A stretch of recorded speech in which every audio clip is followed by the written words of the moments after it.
podcasters. This is About the Business, where we talk about entrepreneurship, community development, growth, and that thing that we all need to know about, the money game. So let's get to it.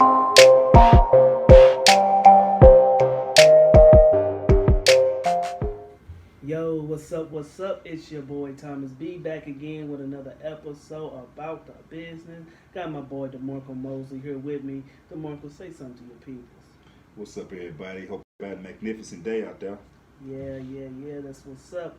So, today, man, what we're going to talk about emotions and talking about finance and how emotions play a part on our finances. But for our listeners, I want you to kind of time in, and just kind of give our listeners a little bit, what we was talking about, offset. Well, it kind of is a run-on from an earlier conversation I had that I think that we don't really understand when we're talking about our finances and emotions. How much our emotions are tied to our pocketbook and different decisions that we make. Yeah. So if we don't have a control of our emotions, do we really have financial problems? Do we have emotional problems?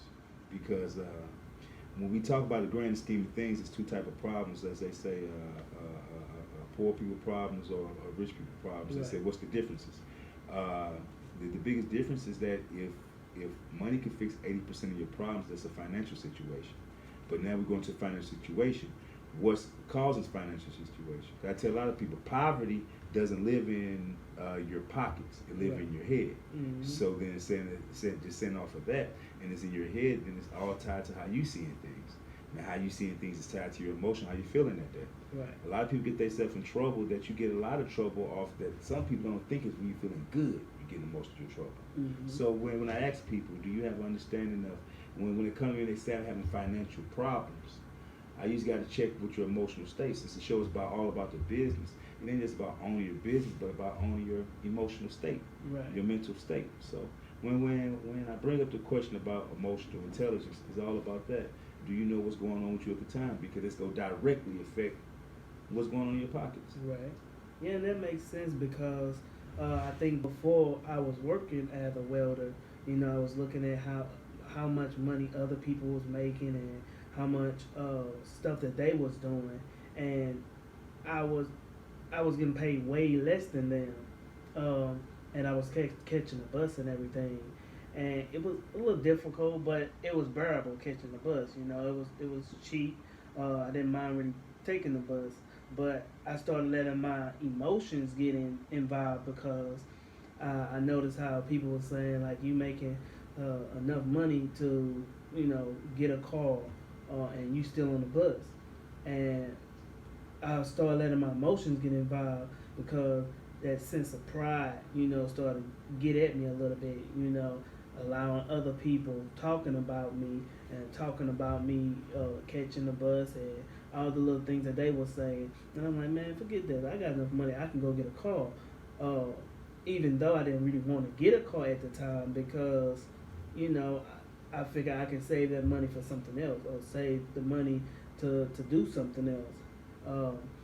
But I almost let my emotions get the best of me in that situation because I was allowing what they were saying to dictate my mood. And I allowed my emotions to get involved. And when that got involved or when it get involved too much, I can see how your emotions can move you to make decisions that may not be profitable at the end. So Exactly, and man, you hit right on the head because I had to make a similar decision myself one time in life. Because I remember when I first got out the car business and whatnot, now by choice, locked out. And it came time for the shops to separate. mm-hmm. And my father said that he's done on this side, so he's pulling out. So then when he said he gave us an ultimatum, we didn't think the time was coming. So then the time came, they had to make a choice: go to St. Louis and uproot everything I did, or go take my car money and I make a conscious decision. I was saving the money for a car. Right. And my wife had a van. My kid's mother at the time had a van and whatnot. So I was like you said, man, come out the car business. I've been struggling for maybe at that time 2 years. And I'm used to driving Chargers, used to driving heavy stuff and whatnot. So it's not only pride of people getting to there, it's my inside pride eating Right. at me. So, but I was working on discipline because I told people, and I used to turn down rides Mm-hmm. to the bus stop. I used to tell them, I'm walking for a reason. I'm I'm walking till I get tired of walking, and I'll stop making the same mistakes. That's a different conversation, different day. But then I I made a decision. It cost like $500 to do what I needed to do, but that's the price I had saved up for my car money. Right. So I made a conscious decision: do I want to be a one-car family with a business, or be a two-car family with a job? Mm-hmm. So I made a conscious decision to be a one-car family with a business at that point in time. So I had to crack that to go do that right there. Right. And I love to say I had to go find pride in my situations, and I had to eliminate it because I love, since you're a very spiritual man, pride comes before the fall. Yeah. I find myself repeating it every time I'm getting aggravated and I feel like I'm going back to my old ways of handling my problems, and my pride is getting in the way. So I know you do this to me. Right. I know you do it to me. So then I repeat a mantra to myself: pride comes before the fall.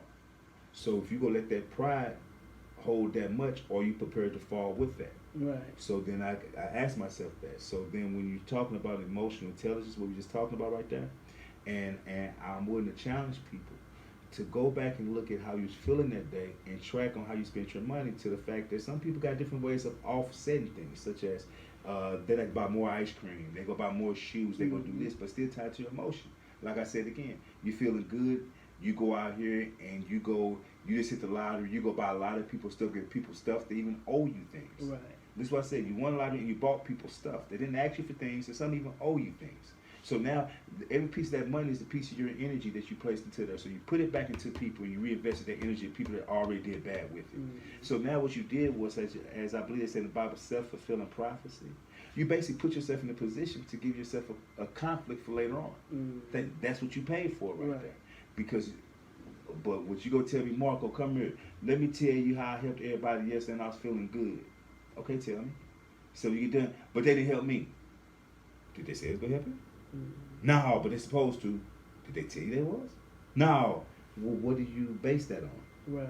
Were they family? Okay, who gave you your idea of family? My mama. How did they treat their family?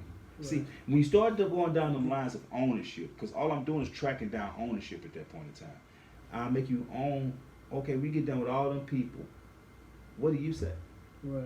So did you say you gave them people stuff and they didn't ask you for? So now how do you? So you donated. So let it go, because the only person hurting off this is you. So now the more money you, the Bout, when people say, I lost 500, I'm down to my last 100. I'm gonna get this, get that back.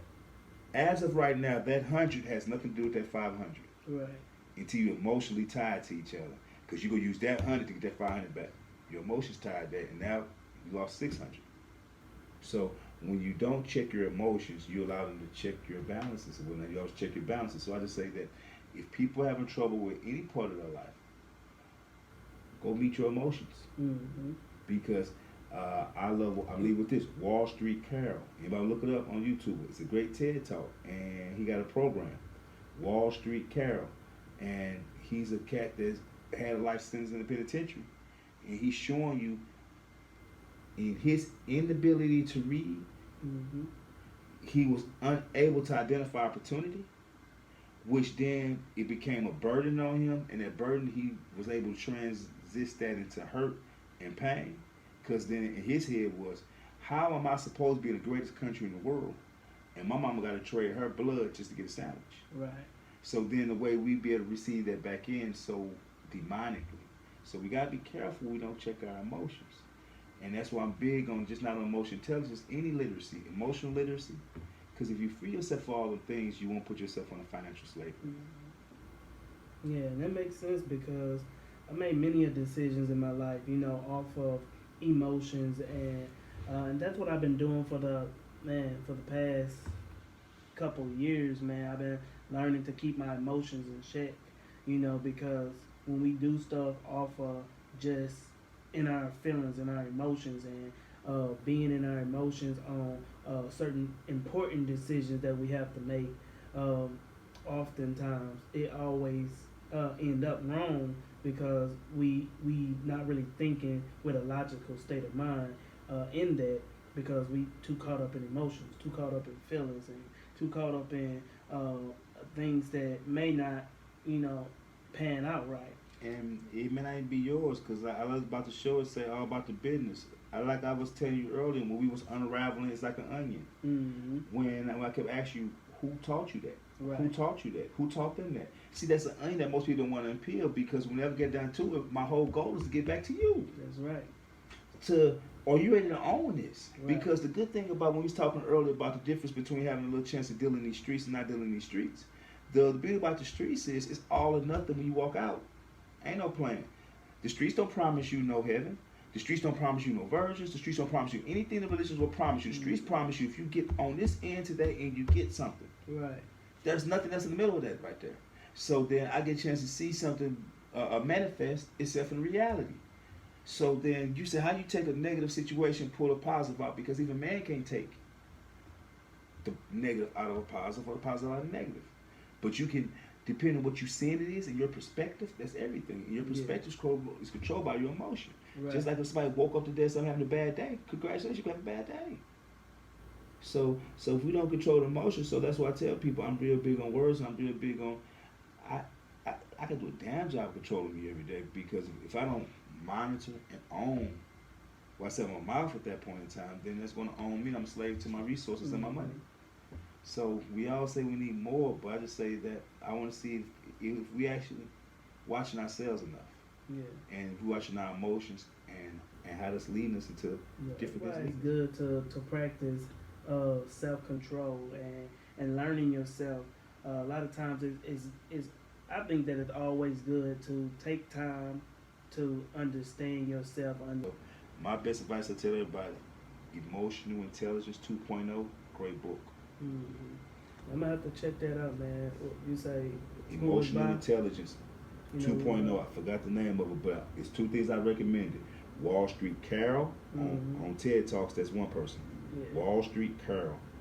Then next was a book, Emotional Intelligence 2.0. Yeah, I'm gonna have to check both of them out, man, because I'm already knowing, because that's what I've been practicing on for the past couple of years, is just to keep my emotions in check. I don't allow a lot of stuff to get at me. If you ask anybody that know me, they would probably tell you this, like, now about me. Like, I don't really allow too much stuff to get at me. And I learned a long time ago, I was just used to be so frustrated, so messed up in the head, allow all my feelings and emotions and all that type of stuff dictate my decisions and how I move and how I do things. And I think that's one of the worst mistakes anybody can do in life, is to allow their emotions to take control, especially when it's not needed in finance, most cases. Or fighting. Talk to a fighter. Right. A fighter will tell you, if he can look another fighter in the face and know he got him frustrated, he won. Right. Yeah, because you can't fight mad. Right. Because if you fight mad, how you see, that's why they train so much. They train to get the discipline to be able to use the same tools you use when you're angry, but to be able to call upon the tools. So when you talk, people say, why meditate? Why practice rituals? Because everybody loves to say they're spiritual, but I said, what rituals do you practice? They're not no rituals. So how are you spiritual? So that's another conversation. So in saying that, Navy SEALs might practice 6 months in advance before they go on a mission. Mm-hmm. So I tell people, if you're riding the metro, if you're doing anything, it's time to practice. Because what I did when I was in the sales business, we did a lot of role playing. So if I have a customer right now, I didn't go call somebody on the phone and do all this stuff. If Tom's a fellow salesperson, Thomas, tell me the things that they said to you. Well, first I said, Thomas, how many calls you said today? None. How many people you talked to? 4. I talked to 4. I ain't said none either. So what your clients say to you? And I tell you what they say to me, and see, can we work through different objections with each other. Right. So then that's just when you find a way to deal with your emotions, check them at the door, you see a different spectrum in life. Because a lot of us don't understand that we may be born with a certain pair of glasses on our face, but we just got to be able to take them off to see different. Right. And that made me think about when I was in sales, I was doing, it used to be Secure Watch, ADT. We used to go out and sell ADT for we used to sell the systems for ADT, and we used to have to knock on doors. And man, to me, that was one of the most humiliating jobs that I could ever work, because you get so many no's. You get people slamming the door in your face, and people that just don't want to, like, even when you do get in the house and try to get them signed up, their credit score too low, or we try to pitch them with that you don't have to put no money down, which they end up having to put money down anyway if they don't have over a 700 credit score. And in the communities that we was dealing with, that was rarely ever. So like it was just real. It was real challenging to me, and I can remember when I had my emotions in it. The one thing that helped me keep my emotions out of it was this one girl. She was a beast, and I don't know how she was keep getting them sales, but I'm talking about like she was coming home with $4,000 checks a week. She loved no. Yeah. But because I guess I could feel on that, and that's why I think a lot of people got to be respectful of different things. Like I tell people, the one time I agree with Al Sharpton is people need to take pride in whatever you do. Like you clean real well, so you took your time before in a company, Right. and you've been and built a mission around what you take pride in cleaning. So the same pride you take in cleaning, I should take in sales. So when I tell people when we playing chess and when I sales to me ain't just a financial benefit of closing this deal at the end. Sales to me is the opportunity knowing that I can be able to achieve your goal with you at that point in time, and knowing that I got to. In the car sales business, that's when the first I told people that's a job that they next to lawyers and police. You hate them before you meet them. Like when a car salesperson comes to you, what's the first people say? You're a lying ass car salesman. Right. So just imagine that being your job every damn day. That everybody say, even kids say it, lying ass salesperson. Baby, I have this goddamn kid cuss. You be tripping, you be okay. Well, look. They used to say, he was lying ass salesperson. Do you know what I say? Where? And they say, you. I said, I'm a lot representative. They said, what the hell is that? I said, exactly. I'm the person watch out for salespeople so they don't come rip you off.